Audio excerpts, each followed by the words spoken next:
como lidar com a real possibilidade de fracasso que nos apresenta? Eu digo, bom, primeiro, possibilidade de fracasso,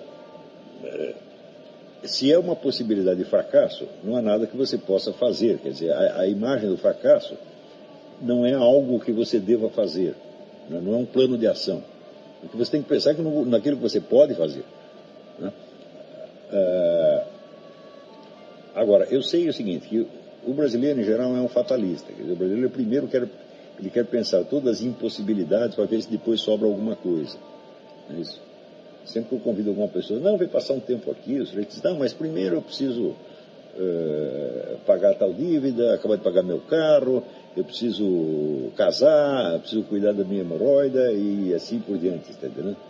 Então eu falei, aí vai ficar difícil, mas você vai ter que resolver todos os seus problemas para você viajar. Eu viajaria primeiro, porque viajar é uma coisa que você pode fazer, agora essas outras coisas não vai dar já. Então, mas esse fatalismo brasileiro, essa coisa de que nada vai dar certo, é alimentado pela rede de dificuldades da sociedade brasileira, que é uma coisa absolutamente incrível.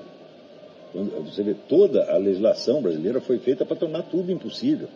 Eu não sei como as pessoas aguentam, né, viver. E quando você vê a diferença de preço, por exemplo, das coisas, aqui o Brasil é chamado o país da pizza de $30. O americano é um negócio inacreditável. Né?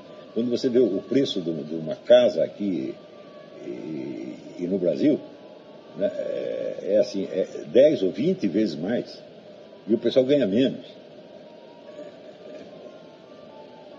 Então tudo isso vai alimentando um senso de impossibilidade e cria um vício mental, que é de pensar na dificuldade primeiro. E, bom, as dificuldades se apresentaram no devido tempo, às vezes elas não se apresentam. Não é isso? Eu me lembro até de uma frase do Delfim Neto, que eu achava muito boa. Ele diz, na prática tudo é mais fácil do que na teoria. Né? Se achar que não dá para fazer, mas dá para fazer. Né? E também o Bruno Tolentino tem outra, quer dizer, ele é o sujeito que não sabia que era impossível fazer, então ele foi lá e fez. Né? Então a gente sempre deve pensar nessas coisas. Né? Por outro lado, eu não acredito muito nesse negócio de inteligência mediana, eu não acredito muito em QI. Eu acho que o QI muda muito. Conforme, vamos dizer, o QI depende de um treco chamado motivação. Quer dizer, um sujeito com QI menor, mas que preste mais atenção, entenderá mais do que o sujeito com QI maior que não prestou atenção. E a atenção depende do quê? Depende de motivação. Portanto, é o seguinte, nunca se preocupe com as suas limitações por um motivo muito simples, você não as conhece. Né? Então, vale a pena você sempre pensar no que você quer fazer, não nas impossibilidades. Né? As impossibilidades são meramente teóricas. Então, pessoas que têm sucesso na vida nunca pensam nas dificuldades primeiro, nunca, mas elas pensam nos meios de fazer. Né? Então, por exemplo, pessoas que vivem pensando nas suas dívidas. Né? Eu nunca penso nas minhas dívidas, eu deixarei para pensar nelas quando eu tiver dinheiro para pagá-las. Pois se eu não tenho dinheiro, eu pensar nas dívidas só cria o segundo problema. Eu já tenho um problema que é pagar as dívidas. Mas se eu não tenho dinheiro e começo a pensar nas dívidas, cria um segundo problema. Como é que eu vou fazer para pagar minhas dívidas? Não, como é que eu vou ganhar mais dinheiro? Não é uma coisa simples.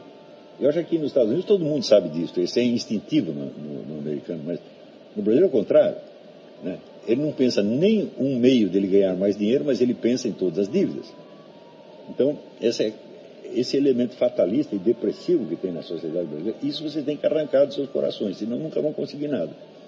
E tem que arrancar assim de uma vez para sempre, entender que é um vício feio, tá certo? Embora o meio chame isso de senso de responsabilidade. Você é cobrado para pensar em problemas, cobrado para pensar em dívidas, cobrado para pensar em doenças, cobrado para pensar em perigos, etc, etc, e você nunca é cobrado para pensar em nada de positivo que você possa fazer. Isto nunca vai dar certo, isto é impossível dar certo por esse meio. Então, como todo mundo é assim no Brasil, então, em geral, quem tem mais sucesso são os irresponsáveis. Os irresponsáveis não se preocupam. Por outro motivo, evidentemente, não por senso prático, mas por insensibilidade psicopática. Tá certo? Então, os psicopatas levam vantagem na sociedade. Agora, quando as pessoas normais, boas, honestas, entenderem que esse fatalismo, esse coisa deprimente do Brasil, não é um mérito, não é uma obrigação moral, mas ao contrário, é uma doença e um vício muito feio. Tá certo?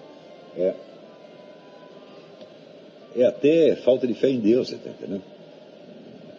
Quando arrancarem isso dos seus corações, conseguirão fazer muitas coisas. Então, nunca pega esse problema aqui, joga ele fora.